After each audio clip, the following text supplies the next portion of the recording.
आगे बढ़ते हैं पाठ संख्या 369। और संख्या पर जाना ही नहीं है, 10-15 मिनट का पाठ होता है।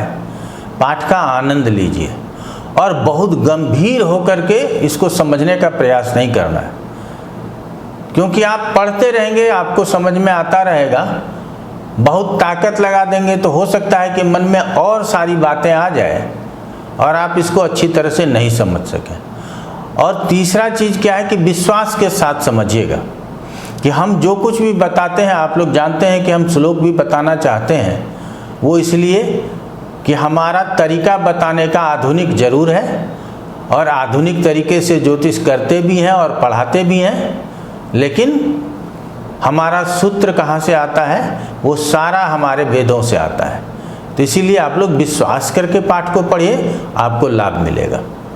आगे बढ़ते हैं। अब कहते हैं कि शुक्र यदि पंचम स्थान में स्थित हो, और आप लोग जानते हैं कि शुक्र नैसर्गिक रूप से और तात्कालिक रूप से, इस दोनों विषय को लेकर के चलना है हम लोगों को। तो तात्कालिक रूप से लग्न और अष्टम का स्वामी है, और नैसर्गिक रूप से क्या क्या देने वाला है? विपुल धन देने वाला ग्रह है, आप लोग समझिए।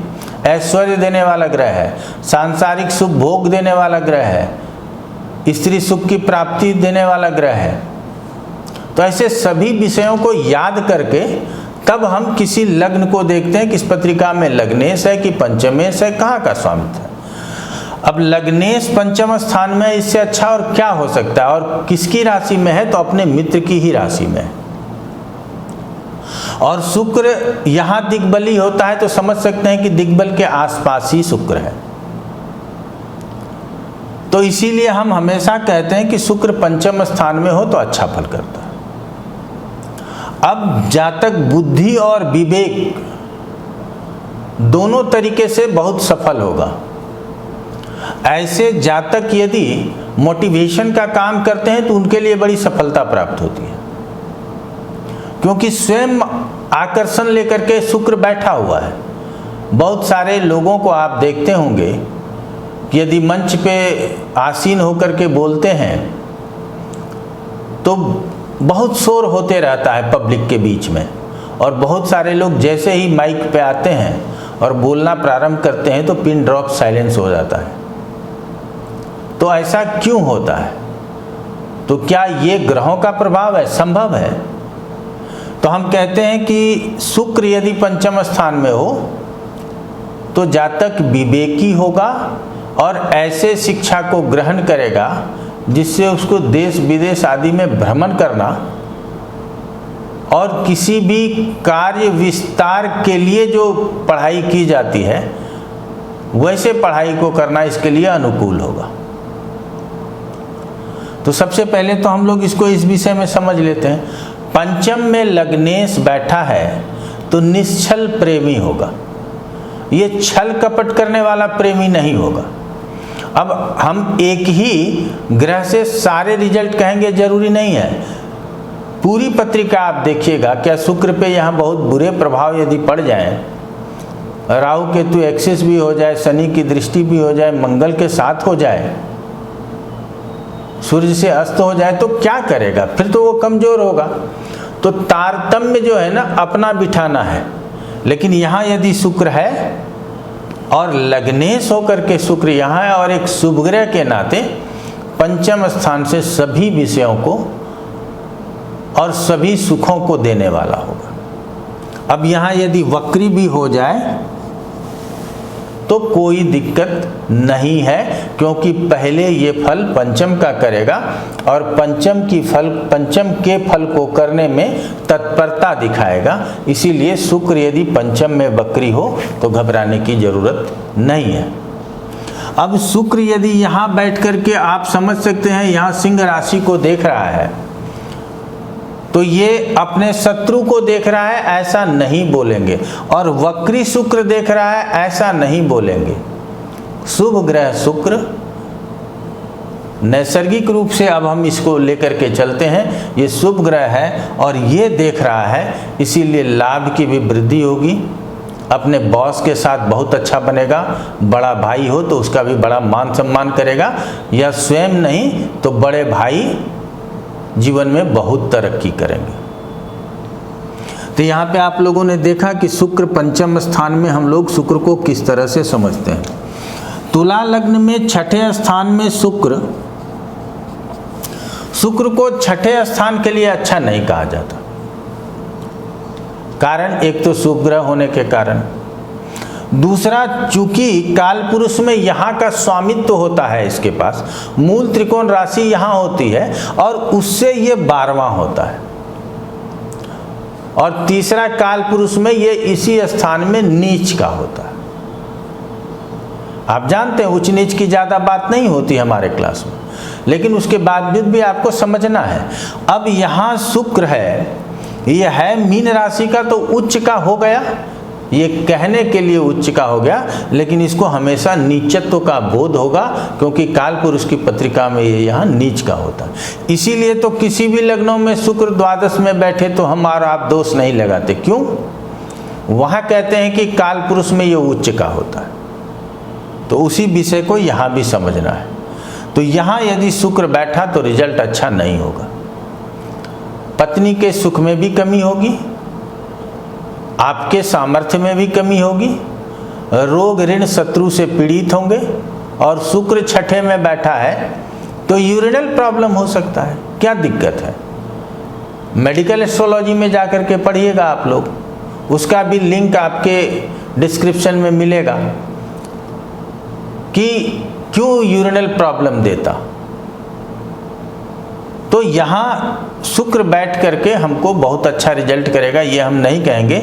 उच्च का होने के बावजूद भी शुक्र अपनी दशाओं में छठे का फल करेगा, और चूंकि सिर्फ यहाँ उच्च का है, इस लग्न में उच्च का है, बाकी प्रत्येक परिस्थितियों में शुक्र को छठे स्थान में अच्छा नहीं कहा गया, इसीलिए यहाँ से बहुत अच्छे परिणाम की उम्मीद न करें। ऐसे शुक्र की दृष्टि द्वादश स्थान में पड़ता है तो अनैतिक खर्च या अपव्ययी हो, ये भी संभव है। छोटे मोटे कारणों से भी हम लोन ले लें, किसी से पैसा मांग ले, ये संभव है। ऐसे स्थान में शुक्र क्या करता है कि हम लोग कहते हैं ना कि सांसारिक सुख भोगों को भोगने वाला एक राजा भी है, और एक रंक भी है, एक भिखारी भी है, सब है। तो अच्छी मानसिकता नहीं होती, क्योंकि ये लग्न का भी तो स्वामी है। तो हम शुक्र को यहाँ उच्च का मानते हैं, कुछ राहत रहेगा, लेकिन विशेष रूप से शुक्र को यहाँ अच्छा नहीं कहेंगे। और यदि यहाँ शुक्र वक्री हो जाए तो इसी के लिए रूल बताया गया है, ऐसे स्थितियों के लिए रूल बताया गया है कि उच्च के ग्रह यदि वक्री हो जाए तो नीच के फल करते हैं। ये श्लोक के माध्यम से बताया गया, लेकिन पढ़ना तो आपको पड़ेगा ना कि कौन से लग्नों में क्या समझेंगे। तो ऐसे लग्नों में बताया गया कि यहाँ शुक्र उच्च के होंगे तो नीच के फल करेंगे। तब हमको उम्मीद है कि बहुत कन्फ्यूज़न आप लोगों का दूर होता होगा, और आगे भी हमारा प्रयास होगा कि दूर करते रहें। जब हम अपने क्लास में पढ़ाते हैं, जो रेगुलर क्लास होता है, 3-4 दिन तक तो लोगों को ये समझने में लग जाता है कि हम जो ज्योतिष पढ़ा रहे हैं यही ज्योतिष है, या पहले से जो 10-15 साल से पढ़ रहे थे वो जो कौन सा ज्योतिष था। और जितने लोग हमारे पाठ पढ़ करके क्लास में आते हैं उनको ज़्यादा आनंद होता है। अन्य मैं नहीं बताना चाहूँगा कि सभी इंस्टीट्यूशन के लोग हमारे पास फलित ज्योतिष सीखने के लिए आते हैं, लेकिन वो अंततोगत्वा प्रसन्न वो अधिक होते हैं कि हमने इस तरह से क्यों नहीं सीखा।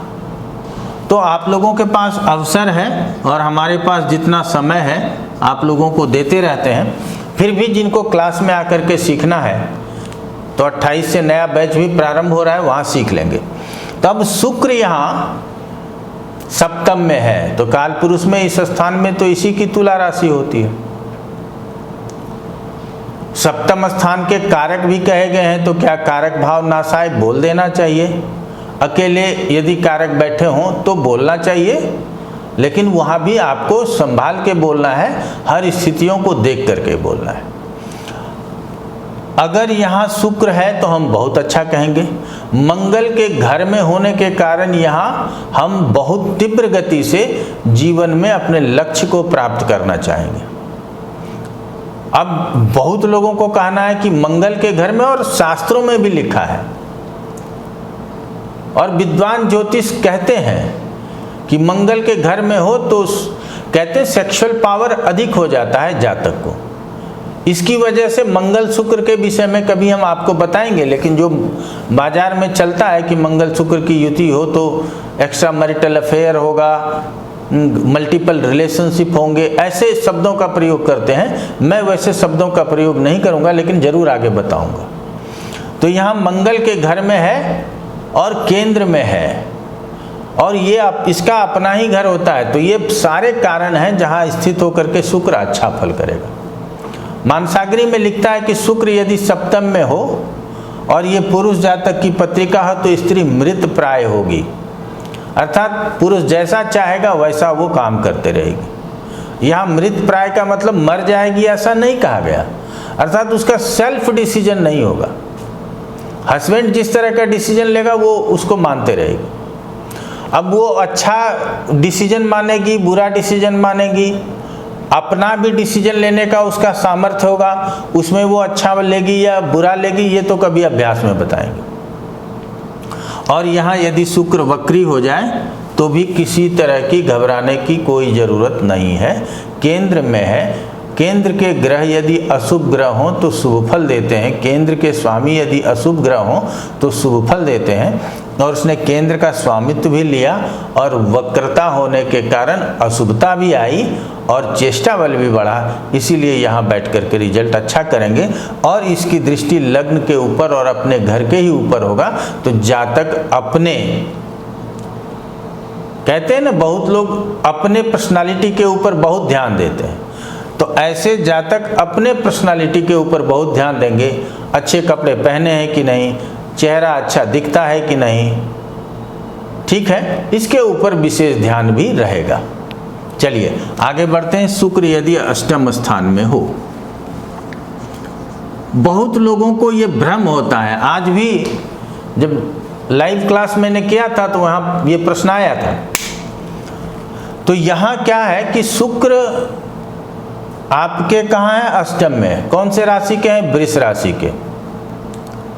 तो अष्टम के हिसाब से ये बहुत मजबूत हो गया, अष्टम स्थान बलवान हो गया।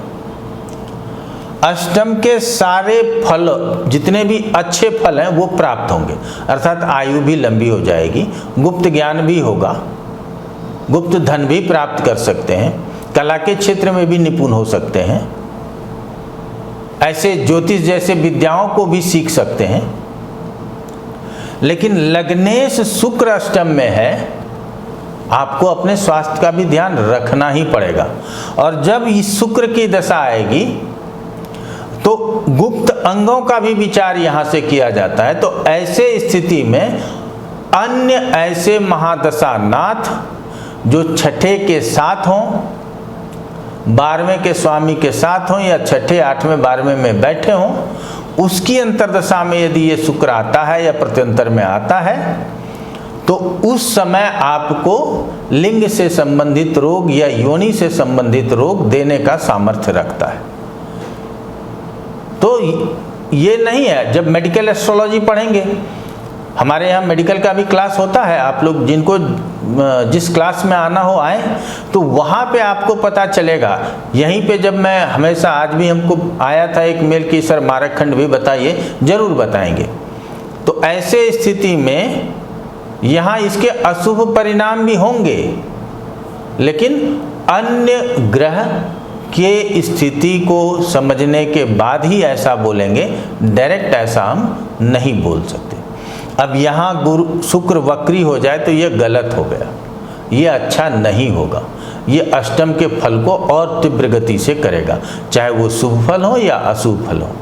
जब जिसकी बारी होगी उस फल को तीव्र गति से करेगा। ठीक है, हमारे शुभ फल कमजोर हो जाएं एक बार हम उसको एक्सेप्ट कर सकते हैं, लेकिन अशुभ फलों में वृद्धि हो जाए वो कैसे एक्सेप्ट होगा।